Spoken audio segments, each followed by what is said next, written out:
Hello there, partners, and welcome to another edition of the Sales and Marketing Expert Capsule. As usual, I'm your host, Maxime Provencher, Program Lead for SureWeb's Partner Success Department.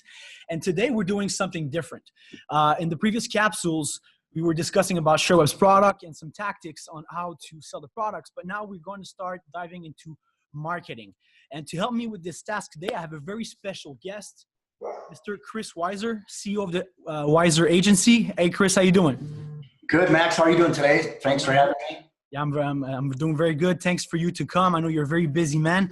I really appreciate it. So to get started, Chris, give people an overview of your experience in the industry because it's quite impressive.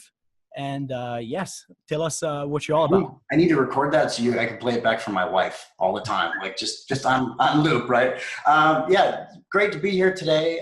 For those of you that don't know me, a lot of people in the industry have become to know me in the last couple of years through Facebook and social media and those different things. But I owned a large MSP in the Milwaukee, Wisconsin market in the States for about 10 years, sold that MSP in 2015, mid-2015. I think that's a goal that many of us aspire to do. That was one of the goals that I had when I set out starting my MSP. And so achieved that goal and have since then built a sales and marketing coaching firm to where I work with current MSPs from large to small. I think so my largest one is about 125 employees. My smallest one is one. So we have various different companies that we work with, but my whole mindset is sales first, sales and marketing first. If we learn how to sell, and market, we can sell anything, including IT services, and we can take those exact same pieces, those same concepts, everything that we're working on, we can pick it up and translate it across any product. And it's especially important for all of you listening to this today, because while you're MSPs today, 5 years from now, you're probably going to be managed security providers or potentially something else. So it's really important to understand how to market and sell and build a stream of leads that you can turn into revenue. Great, absolutely. So it's going to be very interesting because the majority of partners, SureWeb partners, are MSPs, but there are a lot of partners right now who are still making the switch from break fix to managed services. And we're looking forward to see what you have to say about how to work that transition and also how to market yourself to do that transition. So Sure. Take it away. Okay. So one of the things that's really, really critical here is understanding that as we move toward further in the future from 2017 to 2018 to now we're in 2019, it's a completely different world than it used to be. When I first started marketing my MSP, I was doing a majority of direct mail. I mean, that was a lot of stuff we did. I was back in the mid 2000s, and Facebook didn't realistically exist. LinkedIn didn't exist at all. A lot of these medium that we're using today didn't have really a presence. YouTube wasn't very big. Like, there's all these things that didn't really exist back then. So you had to do very traditional marketing methods. Those things worked. Long form sales letters worked. All those different types of things worked. But as you go, you have to think about the new things of today. And that kind of brings me to the next question that you need to ask yourself this. I mean, a lot of times I do this presentation live, so there's a lot of raise of hands kind of thing. But how many of you are actually optimizing for Google SEO? Some people are, some people don't even care. This is a mission critical thing. You guys need to do this. SEO is very, very important because, and here's why Google is important, whether it's Google SEO or Google AdWords, it's very important because of the position of the target in your funnel and the warmth of that lead. If you think about how warm they are, if you're going after them, they're not warm at all. They're ice cold for the most part, unless you somehow nurtured them, which many people don't. They're expecting to just pick up the phone or make a stop by and get a lead. But what's nice about Google is, especially SEO, but Google SEO and Google AdWords pay per click, they're searching for something. They're actively out there looking for something. And if they find you, their position in the sales cycle, or the funnel, as they call it, is far better than if you were to go after looking for them. Sales is all a matter of positioning. It's very much about that. So, excuse me a second. Google SEO is really important because it's free. It doesn't cost you anything. You have to optimize, you have to work on it, but you're not paying for the traffic. You're not paying for the people to find you. And that is very controllable based on the amount of effort and time and other pieces that you put into it. So Google SEO, that's your search engine optimization. Really critical. Probably the number one thing on my list, right? You can see it's number one. Google AdWords is number two on that. It's still very important. Now, the challenge with it is it costs money, and it costs regular money. And one of the things that MSPs do not do is a historical thing. I see this across the board. Nobody spends any money on marketing. They don't believe in it. They don't think it's an important thing. You need to be looking at it. And a good baseline number that I tell people is earmark 10% of your MRR. Your monthly recurring revenue is a really good budgetary number. It's not that huge usually. And if it's decent size, then it's something. You know, if you have $25,000 a month of recurring revenue, you have $2,500 a month of marketing budget. So absolutely. That's definitely the way to go, to set a percentage of your recurring revenue. It's something that I've actually never heard before. A lot of people talk about gross revenue and all these different things, but that's so hard to control. If you're a break-fix shop, your gross revenue is really very skewed when it comes to that number, because you have what's your cost of goods sold, what's your margin. There's not a lot of margin in hardware anymore. The margin's in services and recurring revenue. So that's why I tell people to earmark that and look at it that way. And it's a good, now keep in mind, that should never be your max. That should be your starting point. And some of this stuff's going to be tough, depending on the market you're in. And, we're talking to people all over the world on this web/podcast we're doing. Depending on the market you're in, I have a friend of mine in Los Angeles. He spends $16,000 US a month on pay-per-click, Google AdWords in Los Angeles. Now it's second biggest city in the nation, with a lot of competition. He's going after higher level companies, so the cost per click and the bid price is very, very high. I have another guy that's in the San Francisco Bay Area. That's a smaller MSP. He's actually south of San Francisco. He spends $2,500 a month, and he gets a lot of leads off of it. So it depends on your market, and it depends on how good you are at it, but you need to put some time into it. And the other thing that's a challenge, almost all MSPs want this set it and forget it model. These things take work, folks.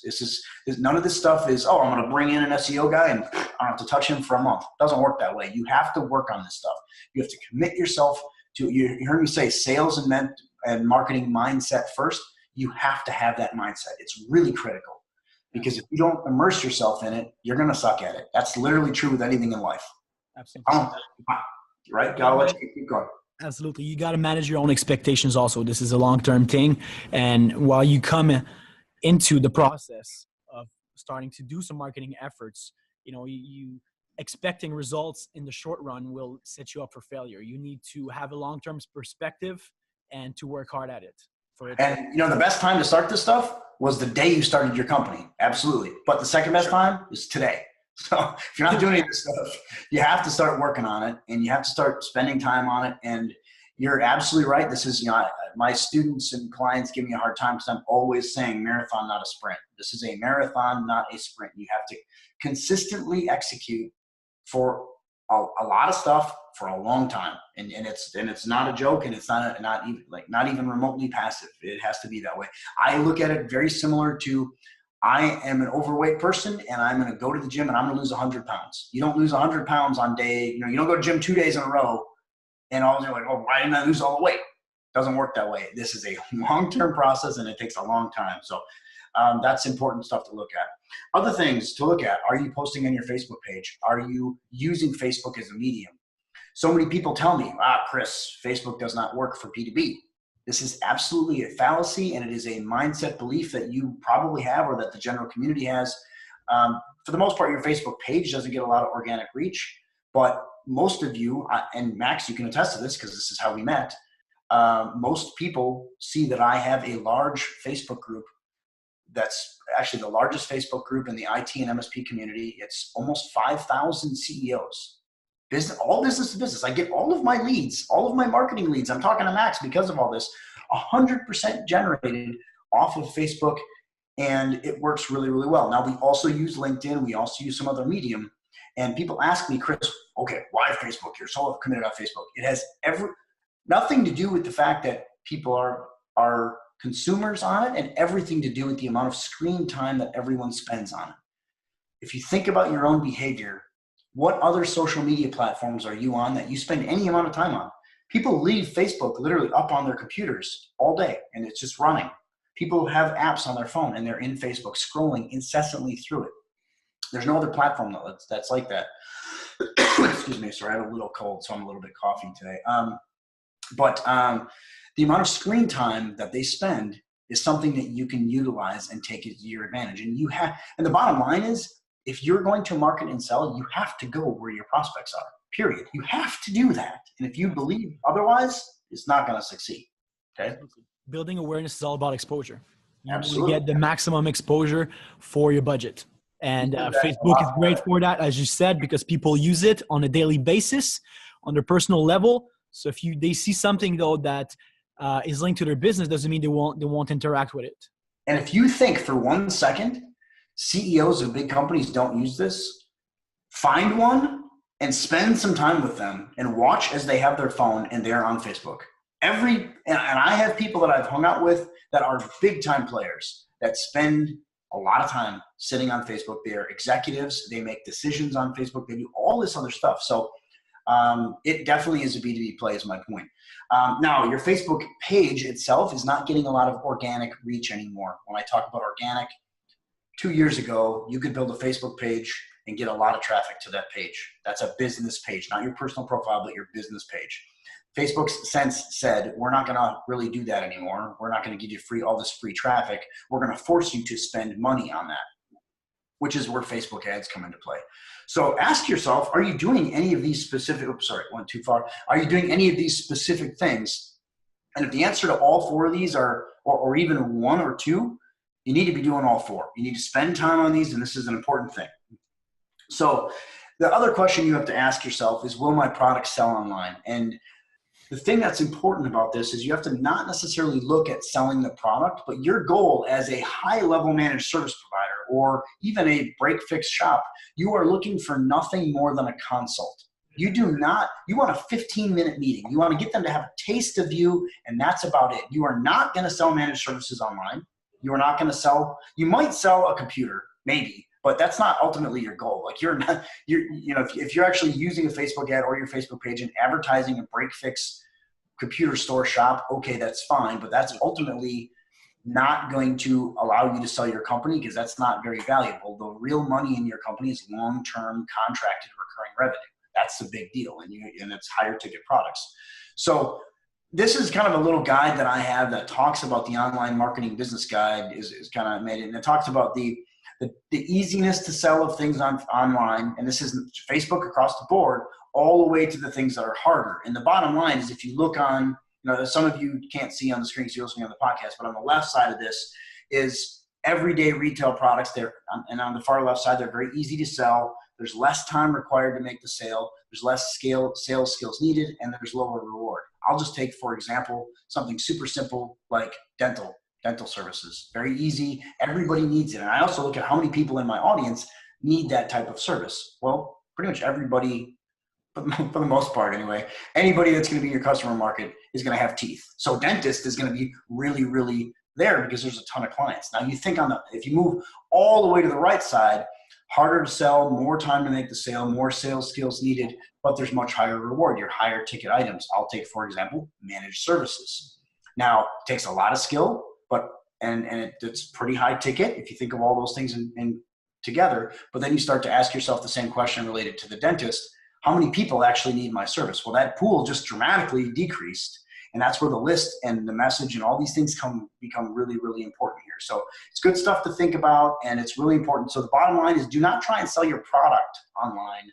Sell your expertise, build your value, show that you are a trustworthy, build rapport, build authority and expertise. Video is so good for that. We'll go through that a little bit more as we go here. But those things are really, really important, and it's just a mission critical thing to think about.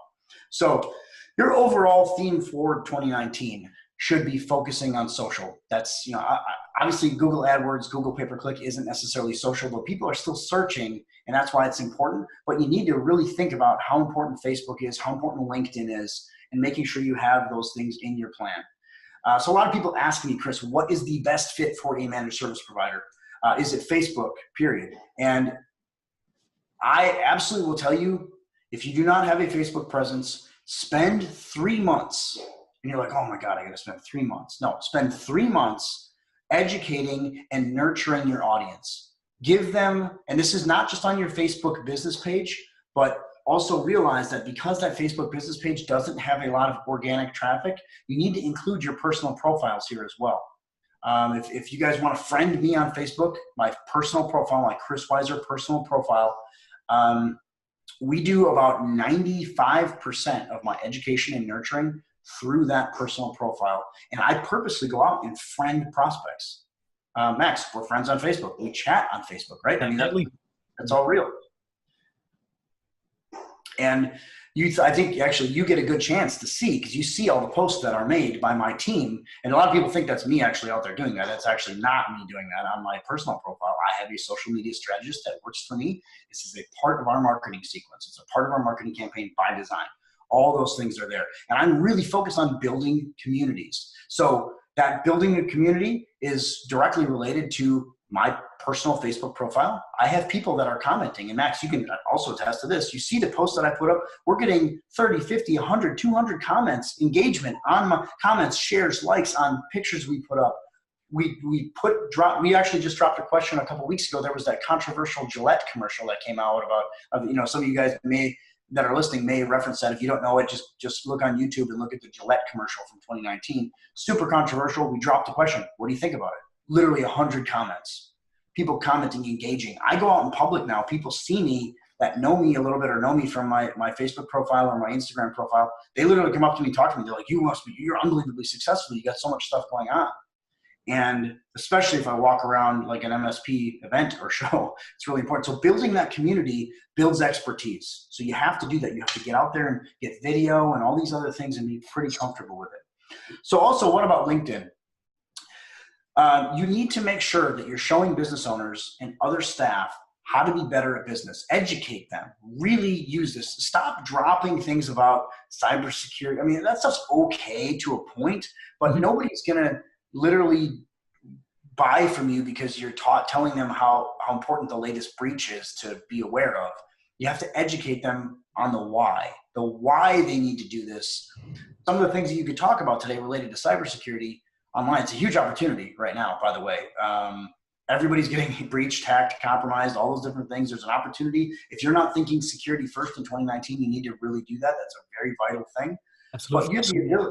What was that? I could not agree more. I cannot agree more with that. And just to go on what you said, definitely, if you're going to do some content on LinkedIn and Facebook, don't make it really about the technology.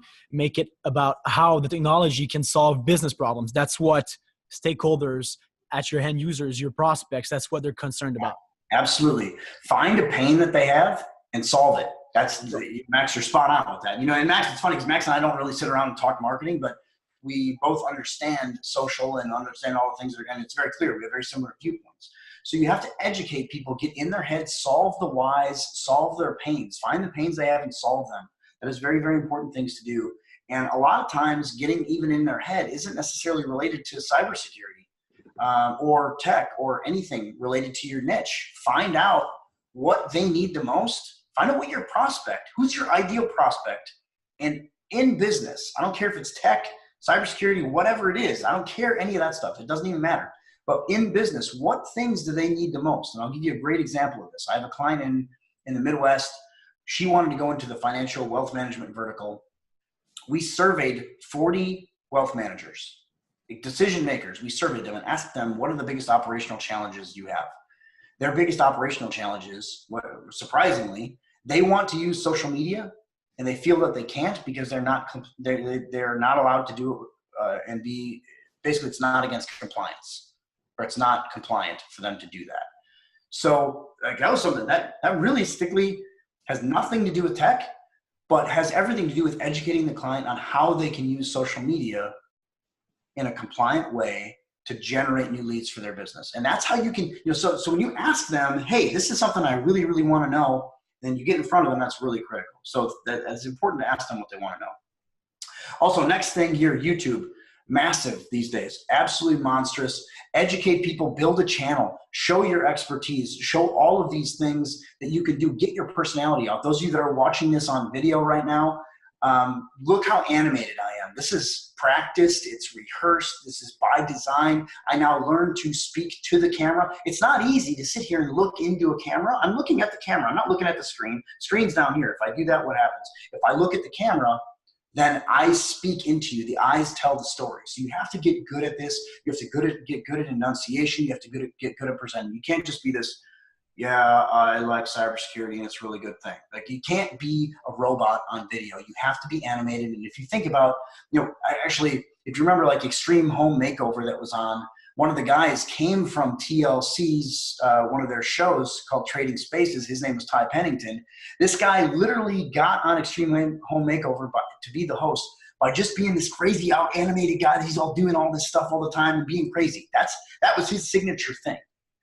And that's how he was a good looking guy that was a good carpenter and all that other stuff, but he became the host of Extreme Home Makeover because he was dynamic on film. So you have to do those things. I know it's hard. Like, none of this stuff is super easy because it doesn't come natural to you. It didn't come natural to me either. But everything that works in life is challenging and comes with adversity. So, and if you're going to be good at stuff, and if you're going to reach for things where you've never been before, you have to do things that you've never done before. It's literally that simple. Definitely. And what's great about video, some people might think that, you need a top-notch camera and, a set with some lighting. It's not true. Your webcam will suffice. You have tools like this, like Zoom, will get you great quality. It's all about the content and exactly and stop using that stuff as an excuse or a reason in your own head, justification to, I'm not going to do that. And Max, you and I are sitting here working on some higher level stuff, but I'm on a $150 4K Logitech Brio camera. I have a $80 Amazon ring light that's in front of me. And if you see that there's a light in front of me, you can see the shadow. People don't think that. They're like, oh, you really are that. And it's an amber light, so it keeps me not looking like a ghost. It's not a white light. And then I have like a $150 microphone here. So this is not high-end stuff. You spend a couple $100 max, and you can have yourself a hell of a setup. And we also have these things in our hand all the time. That's a cell phone. I got an iPhone 10 XS or XS Max here, 10S Max. Shoots full 4K 60 frames per second video. I shoot all of my recorded content on my iPhone. I edit it on my iPad. I airdrop it to my iPad. I got a brand new iPad Pro. I airdrop it to my iPad and I edit everything there. And you can do so much now. You can do, yes, if you're going to do a movie, you probably need a PC. But other than that, there's just no excuses anymore. You can upload directly to YouTube. You can do all this stuff on a mobile phone, an iPad, a PC. I got a tripod sitting here. I got a lapel mic sitting here. That's all you need, folks. That's all you need. So Max, spot on saying that. But make sure you build a channel of how to. Like, teach people how to do stuff. If you think about some of the best YouTube channels out there, one of my favorite ones, I'm a big golfer. One of my favorite ones is this Rick Shields Golf. And all he does is demo clubs all day. And I just like to see him demo clubs. Like, that's what he does. And he's got like 8 million followers because he's built a channel of how to. Like, here's how to fix your slice, or demoing clubs, or all this other stuff. Like, I watch it all the time. I like it. It's good. He does a good job. It's easy, right? So think about that and apply it to what your client needs the most and build that channel. So overall, do you see an overall theme? This is all about education. This is not about selling a service. It's about selling an expertise. It's about selling you. People don't come to me as an IT services MSP coach because I'm good at selling that stuff. They come to me because they see that I'm an expert at teaching, and I'm an expert at teaching them how to make money in their MSP. That's why they come to me, because I educate them all the time. That's the whole concept behind it. We're educating, building engagement, educating, building engagement, getting as much expertise under me as possible. And keep in mind, I've been running my Facebook group for almost 2 years. This thing finally really started blowing up about 9 months ago. So if I would have given up 6 months in, I wouldn't. And that's what most people do. Honestly, execution is, I didn't go to college. I have no formal education in any capacity. My mom will attest to that. She really got mad at me for a long time. You never went to college. You have no formal education. I have no degree, none of that stuff. I'm self-taught in everything. And my massive differentiation point, period, is execution. It's literally that simple. And you can differentiate yourself from so many people just by doing that, because for the most part, they are lazy and they don't execute long-term. It's that simple. So for what you said there, the education part of things, really in today's market and with social media, really the trend is give, give, give. And the more you give at first for free, the more you'll get in the end of business. Absolutely. I have a kind of a rule that's like give with abandon. Give as much as you can, man. You could not have said that any better because it is such an accurate statement. And don't be afraid of, if I give everything, if I give everything away, these people are not going to do their own tech work. Nobody's going to do that. They don't know what they're doing, especially if you focus on security. They can't find tech with two hands on a map. Like they can't. Like it's not something that they're good at doing. Educate them, show them how to do it, establish yourself as the expert, and they will see you as an expert when they need you. They may not come immediately, but it's a critical mass. Like if the more you do this, the more you do it, pretty soon the leads are going to start falling off the cliff into your hands. Like that's what happens. Now, a way to increase that probability is to focus on verticals. Find yourself a niche and really become an expert in their craft. Get in front of those people and become an expert. You look at what I've done. Do I coach all small business owners? No. Do I coach all entrepreneurs? No. You know who I focus on? Managed service providers that are $500,000 or more in revenue. Very specific focus, what I almost call a hyper niche. So if you want to focus on doctor's offices, instead of focusing on all doctor's offices and being the best for everybody, focus on orthopedic surgeons or focus on radiologists or find verticals. And the thing about these folks as well, they have specific events that they have speakers at, they have associations for it. Every single one of these hyper-focused verticals has events that you can go be an attendee at and be a speaker at and establish yourself as an expert. Now, it takes work. It takes immense amount of immersion. You have to get inside of these people's heads, and it takes time. Look what I've done on the IT services community. I owned an MSP. I was very comfortable with it. I moved into it. I established myself as a sales and marketing expert, and I built a community. Built a massive community. I go to shows. I go to DattoCon. I go to IT Nation. I go to SureWeb Show. I go to all these different places and immerse myself in the community. I ask them if I can speak. Max, you can attest to that. I've asked you multiple times to speak at all your stuff. Yeah, absolutely. And I look forward to having you sometimes for sure. You know, that's in the works. I have to. It's like a podcast, right?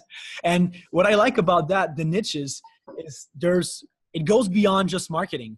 I think that if you focus on, you'll be working with people that have, similar operational structures. So at some point you'll be running into some patterns, right?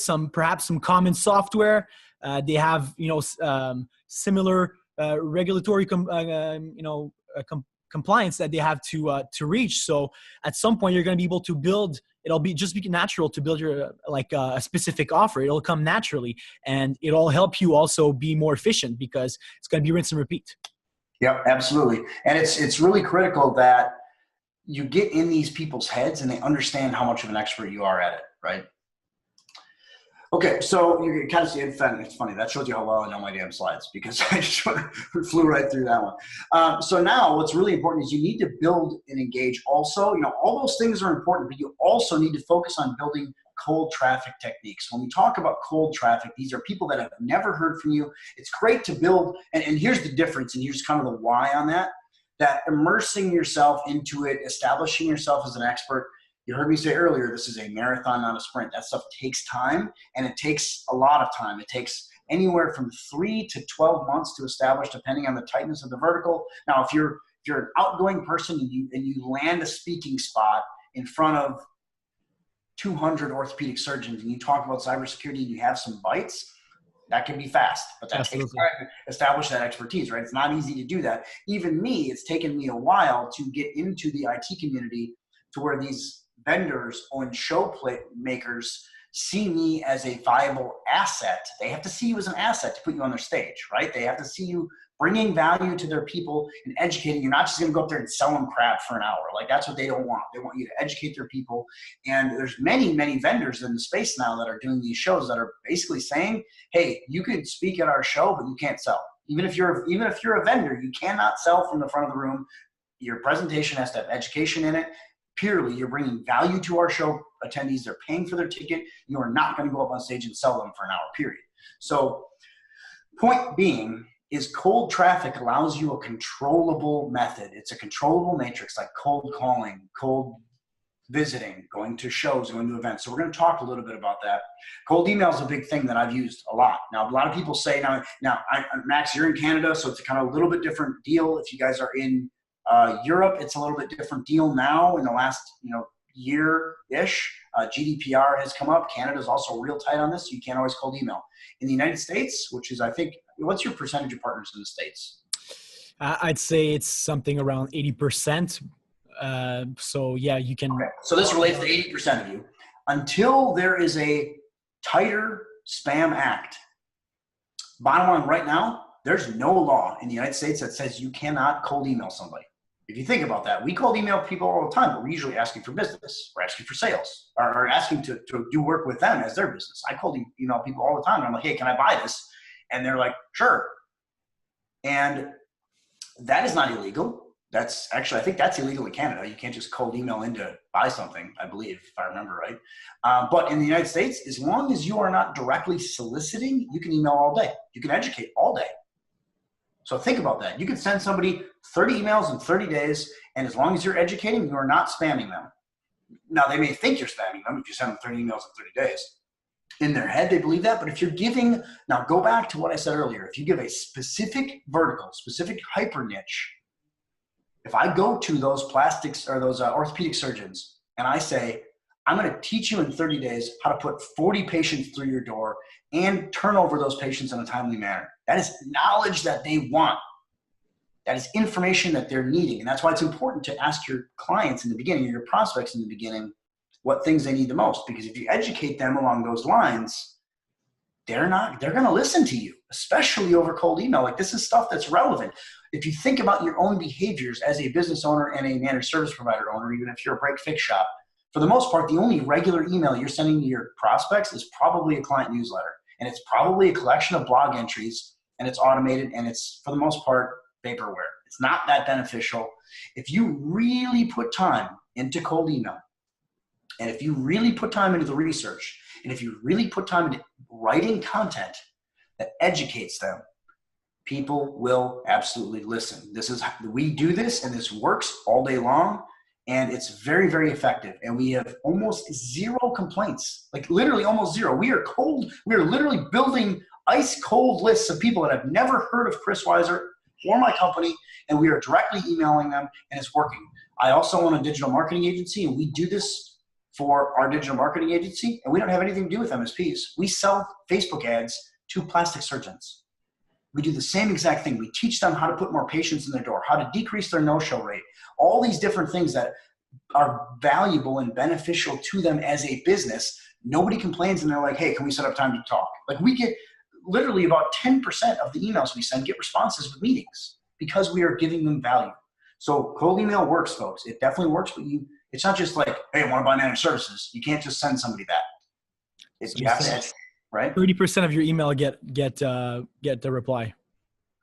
It's actually probably higher than that, and it kind of depends on the vertical. MSPs, 80% in MSPs, because they seem, first of all, now I've gotten to become, this sounds arrogant, it's not, but I've become a little bit of a household name. Like, people understand, they see me out there, so I'm getting all kinds of LinkedIn responses. And the more you do this, the more you establish yourself as an expert in that specific field, the more people know your name, the more they see that you as reputable, the more they understand. So this is all about expertise building, rapport building, all these different things. Now people get email from me, they open it and they respond, period. Even if it doesn't come from Chris, they're responding. I've built up a list of almost 10,000 opted in MSP CEOs in my email list. And we send out emails that are educating all the time and all these different things. And it really, really works. It's very, very effective. And here's the other thing. To this day, still, it's email lists are the only medium that you realistically own all the traffic. Facebook owns it. Instagram owns it. Google owns all the traffic. So you have to kind of deal with them. But an email, if they opt into your list, that's your baby, and you own that thing. So that's really valuable to use it and take advantage of it. But also make sure you're using a short offer to get a response, and make sure that follow-up message, any follow-up messages you're sending, solve the niche's pain. Those are really, really important things to remember, and just do not sell. Okay. So you can see I have a couple of examples here that I'm going to show you guys. You can do a free business assessment or a consultation. This is literally one of the emails that we've used. First email, I've noticed that you offer business insurance. What's the phone number in your city name office? City name is where you put your city name in there. That's the first email. Second email, hey, thanks for and almost everybody's going to reply to that. That is not considered spam because you're asking a question. What's the phone number? And we've used this directly as it is. Hi, thanks for your quick reply. I help maintain and protect the technology of businesses in city name. I can schedule you for a free consultation on IT support and cybersecurity. When do you have time for a call this week? Now, this doesn't always work and probably needs, and here's what I'm going to tell you folks. Don't just take this and write it down or transcribe it and put this in your email sequences and send it out and blast it out to everybody. It takes research. It all goes back to knowing what the niche is, hyper-focusing, knowing what pains they have. These things all come into play and they all relate. Lazy means no conversions, honestly. Little work means no conversions. You have to spend time on this. And here's the other factor. If you're not going to spend time on this, if you're not going to commit to it, then you have two choices. You don't succeed in it, or you hire somebody internally that can do it. I would not recommend outsourcing all these things because you can outsource pieces of it. Like you can outsource code calling, or you can outsource your newsletters, or some small things here and there, but don't try and outsource your entire operation. This stuff just doesn't, nobody loves you like yourself. And if you look at the big corporations that are out there, all the way down to even the successful 50-person shops, what are they doing? They're insourcing all that, period. Outsourcing is kind of lazy and it's low conversion. Bottom line is what it's going to be. So let's talk cold LinkedIn. This is very, very important. Building your list is the single most important thing you can do here. LinkedIn has the ability to build lists. There's a product inside of LinkedIn called Sales Navigator. It costs $80 US a month, but it is a massively valuable tool. I have a bunch of free webinars that you guys can just search if you find my group or search my name, but I talk about cold LinkedIn and list building and all these different things all the time. Building that list and making sure it's vertical specific is absolutely critical. That list is everything. The best lists are built, not bought. So don't just go buy some crap junk list off of Reference USA or Info USA or whatever these other sites are. Take time and build a list. Get Sales Navigator, learn how to use it. Okay, and then you can actually, there's a couple plug-in tools. I use a couple tools. One's called Linked Helper. You can actually collect you find a search on Sales Navigator, you can export all those profiles into a spreadsheet, and you got a list. Okay, but make sure it's vertical specific and make sure it's built. Don't be lazy. You hear there's like a recurring theme here. It's like educate and don't be lazy, right? Those are the two recurring themes. Make sure you offer a freebie with real value to the niche. Make sure you focus on that. This is stuff that we're regularly talking about. You hear me, again, recurring themes of real value. Find out what they want the most. All those different things. That's really critical stuff. In terms of list size, so let's say people that get started, what would you say is somebody that doesn't have much of an audience? What would you say is the minimum size list that they need to build? We're usually in the, per type vertical in a specific geographic area. Now, where MSPs have a little bit of a struggle is you guys are regionally or locally focused. That's a challenge. You're bouncing off of a mile radius. I get that. And keep in mind, I'm not saying you can only focus your business on one vertical. I'm saying the marketing message, each one of these campaigns should be niche focused. So I'm not saying focus only your business ever on orthopedic surgeons. You won't have that many in your market. But your marketing messages need to be specific and targeted at them, and then do the same thing for another vertical. That doesn't mean you'll take anybody that comes to you for the most part if they qualify.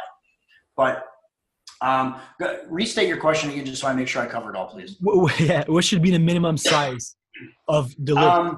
Minimum size of the list, I would say, we're averaging about 600 to 700 of quality on LinkedIn. Yeah. And that's decision makers. That's not everybody in the company. It's decision makers specifically.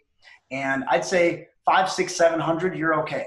And then do that per vertical. If you have 600 decision makers of construction firms in your regional area, that's pretty good. And then you do the same thing for financial advisors, and you do the same, and you want the decision makers. LinkedIn and Sales Navigator gives you the ability to do all that. Period. Mm-hmm. Learn how to do it. Yeah, and list building shouldn't be static, right? You build your first 500, 600 list, then you keep, hammering away at that list. But while you do that, you still keep growing it because, once you get through the entire list, you don't want to, get to a point where you don't have any leads to call. And then before you do some more calling, you keep building the list. So you want to build a list while you're hammering away at it. Absolutely. And this is a system that is, the best thing about systems is they get perfected, they get modified over time. This is an evolutionary system. So you have to be working on this stuff, putting in this effort all the time. This should be, and to give you an idea of how serious I was about this in my MSP, when I sold my company, I had 30 people in my MSP, and 15, 16 of them were on the sales and marketing team. So half my company was sales and marketing. And my whole mindset was, we are not an IT services firm. We are a sales and marketing firm that delivers IT services. And that's what you have to aspire to be, period. And if you think about the biggest, best companies in the world, that's what they do. Apple is a great example. They're a sales and marketing machine, and they deliver the stuff they deliver. Microsoft's rapidly coming that way too now. They've done such a great job in the last 2-3 years since Satya Nadella took over. They've just crushed it. But they're sales and marketing behemoths, and that's what they do first, because it's all about lead gen and perception and reality, right? Okay, so moving on, and I know we're limited on time. So if you guys have questions, feel free to reach out to me on social, LinkedIn, on Facebook, all those things. My team watches that stuff, but I also respond personally to a lot as well. So there will be a link to your Facebook group, as this is part of our monthly partner newsletter. So partners, make sure you check out the link that will be in the partner newsletter to Chris's group. And from there, I think this is the ground zero to get in touch with you. Yeah, that works really well. That's very effective. Cold calling is a question that I get a lot of people asking me about. This was probably my most effective thing from 2005 through 2015. We had a whole team of people. We had, I think, 6 dialers on staff working all the time, building lists, smiling and dialing. And it's a pain. It's definitely not easy to do. It's not easy to manage, but it really, really works. And we use things like this where we would call and ask if they're adequately protected. Now, in your scenario, now we have the ability to talk about hackers. Everybody knows what that is. My mom called me a few weeks ago and asked me if she needs 2-factor authentication. So the fact that the general consumer, my mom's 70 years old, the general consumer is getting educated on these things. So if they're fighting a battle for you, but ask them if they're adequately protected from hackers. Ask them to do a quick hacker survey. How well do you know about these things? How well are you protected? If you had to buy your data back, how much would you be willing to spend? That's a really good question that you can ask somebody that they're like, what do you mean by to buy my data back? Okay, well, how about we do this? Let's set a 15-minute call up with one of my salespeople. Let's talk about this and let's see what you think about that. That's how you get in the door. Don't just be like, hey, do you need to book an appointment? It doesn't work that way. It's not that easy. So also offer a free how-to guide and upsell to a risk assessment. So remember, going back to the very beginning of the call that we talked about, finding what your prospects need the most. If you survey and spend time in a specific vertical, asking what they need the most. Again, going back to the orthopedic surgeon, hey, I have a free strategy guide on how to reduce your patient no-show rate by 200%. Interested in that? Oh, sure, that sounds really good. That's what they ask. If you have something that they really like and they really have a pain with, they're interested in things, and you send them the guide. So at the very least, you get a little purchase, and you can ask them, hey, you follow up, did you get the guide? 3 days later, 5 days later, what do you think about that? Maybe you can follow up with a risk assessment, and then get those contacts and nurture the heck out of those contacts. That's really, really important. Make sure you nurture them. So cold calling definitely works, but it needs a plan. I also recommend hiring those dialers internally. Start with 2, build that process from scratch, and execute long-term. There's a lot more to talk about with that, but it's just that's something you have to do. Also, how many of you have actually hosted your own events? This is a really, really important thing to do. Your own live events, especially with cybersecurity, hacking, all these things. This is a mission-critical thing to be doing these days. It's not that hard. I got a guy that is in one of my one-on-one coaching session programs with me. We started planning his very first event. His very first event's actually February 21st, 2019. We started planning 3 months prior. As of right now, he's got over 20 people signed up, and we're still 3.5 weeks out from the event as we sit here and record this. But he's got 20 plus people registered for this event. We're going for 50 plus, and it's not going to cost him but $1,000 to run this, and he's selling sponsorship. So make sure you focus on hosting your own event. These things are big. It's a great way to establish expertise, Get yourself out there and do those things. Live events are some of my most successful lead generators ever. Absolutely. I could not agree more with that. I'm one of the biggest advocates about events. And what I like a lot about events is I see them as a lever. It's, you're doing one speech in front of 20 people at the same time. Imagine how much time would have taken you to do 30 speeches to these people individually. Yep. And not only that, but you have the ability now to actually bring in a film crew, record this, make yourself a sizzle reel, add it to your YouTube channel, all these different things. And one of the topics that we've been doing for a lot of ours is hack proof your business or hack proof your medical practice. That's a really good, you talk about that. That's a hot topic they have today. That's just one that I kind of threw up here for you guys, but feel free to use that, hack proof your whatever. Get speakers, get various different speakers to come. The FBI will do this. Get the local police cybercrime unit. They all have them. Get law firms to come, banks. Actually, some other really good ones, local shredding companies. That's become some of the best ones these days because they're focusing, you think about a local document shredding firm, who are they working with? Your ideal prospect. Yeah, definitely. Get them to come speak at your event of why it's critical to shred documents. And then they will actually probably spend money to sponsor. Those same law firms, business insurance firms, document shredding firms, CPAs, they will all sponsor that event because they want to get access to that group of people that you're inviting and their ability to invite people to come to that same circle of leverage type event is critical. Think that circle of leverage, those people that are in that same verticals that I'm talking about here that are complementary to you, build yourself a joint venture network. It's critical to do. This is something that was one of the biggest things that we did at my MSP. I still do this to this day. Case in point, I'm talking to Max on a podcast right now, doing a joint venture. That's exactly what we're doing here. Absolutely. Share your audiences and your clientele with other people. Both of you and your partner will both benefit from it. So, the end users and also profit from it a lot because professionals working together jointly and they can provide, both of you can provide a better offer. You can complement each other's offer. I'm 100% in with that. I highly advise people to get involved in that. Yep, absolutely. So, kind of moving on a little bit here, what about, people ask me, what about direct mail? What about webinars, canvassing, some of these other things that are really, really important? Direct mail is okay, but just keep in mind in today's world, people, it's funny because my wife is actually a business owner. I watch her sort her mail that she gets at the office and she's sorting it over the trash. That's how she sorts her mail. So keep in mind, you have to have some reason to send somebody something. Keep focusing on vertical. I had a lot of success FedExing specific products. Like if I wanted to get somebody's attention, a specific human being, usually this is the decision maker, CEO, president, whatever, we would FedEx them a package. And if you FedEx a CEO a package, who's opening that? Think about your own behavior. I'm opening that. I don't know what the heck is in that package. So that's an important thing to do.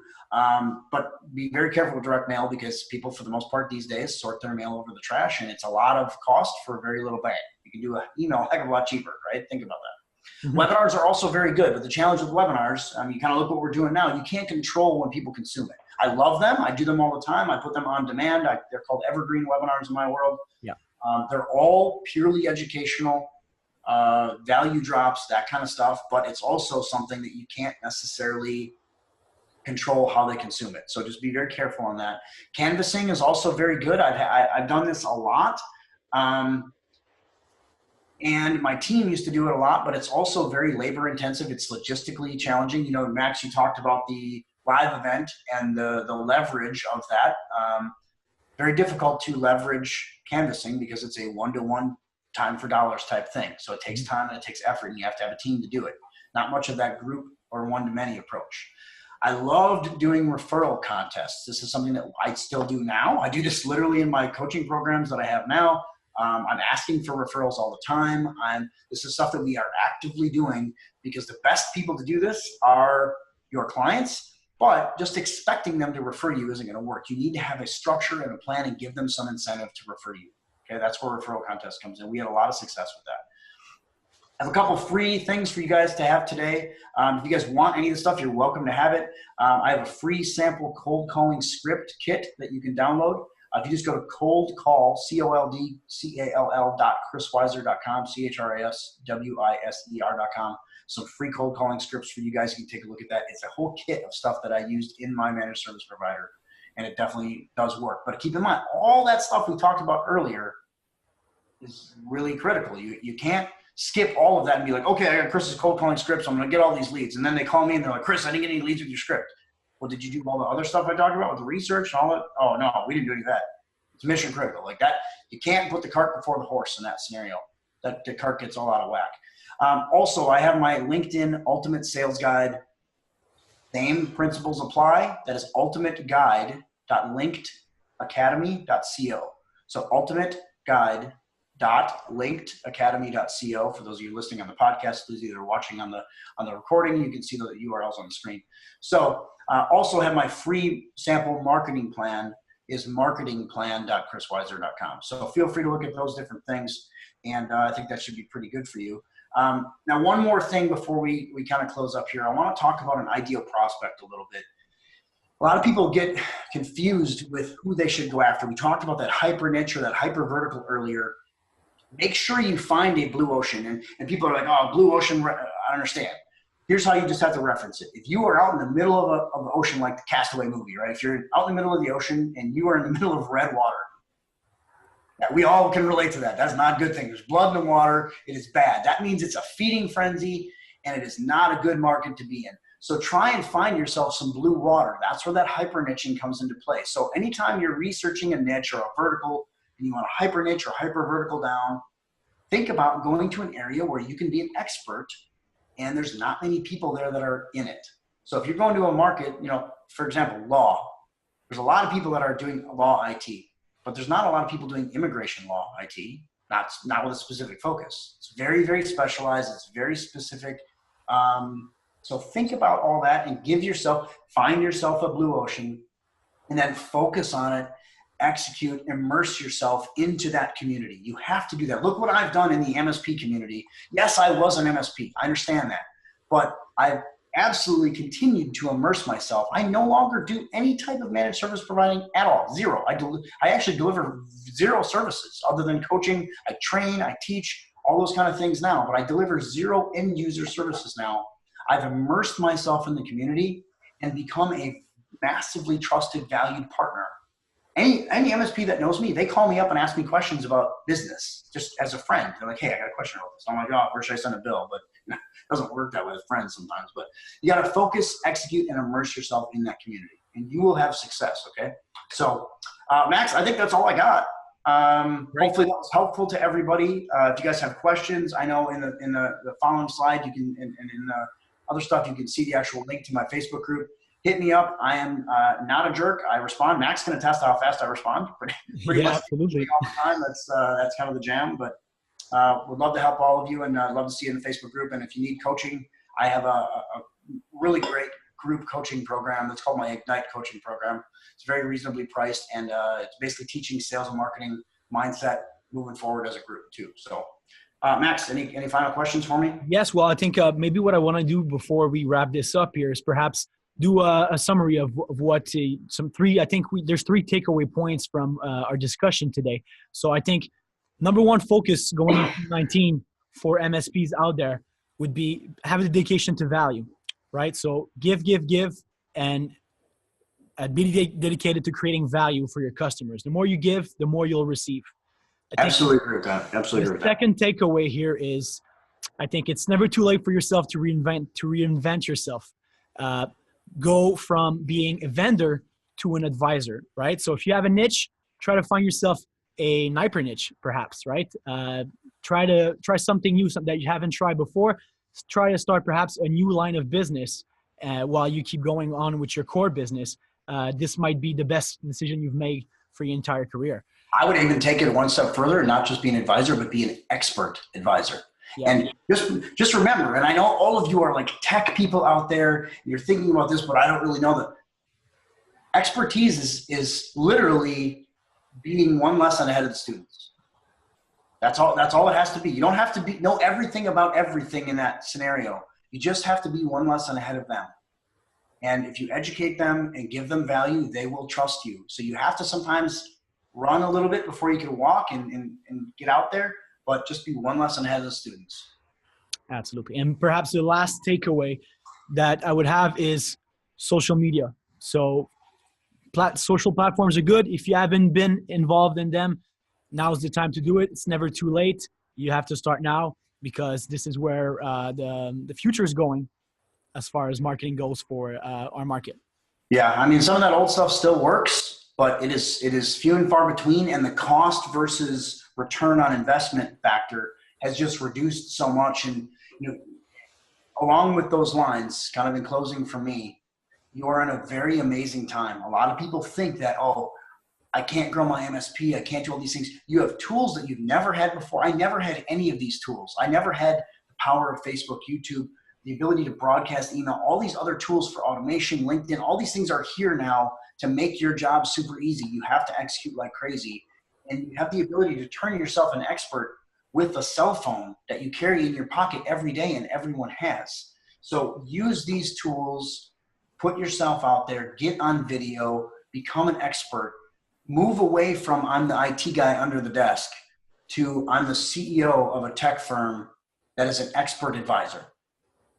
Yeah, that's perfect. That couldn't be said any better. So thank you very much, Chris. You're a busy man. I appreciate your time today. Dear partners, I hope you enjoyed this session. And this is a wrap on the Sales Marketing Expert Capsule for this month. We'll see you next month. Chris, thank you so much for coming today. Thanks much, Max. It was a great conversation. Actually, that went really fast, and it was a hell of a lot of fun. So thank you. Wonderful. Thank you, my friend. We'll see you soon. Yes, sir. Bye-bye.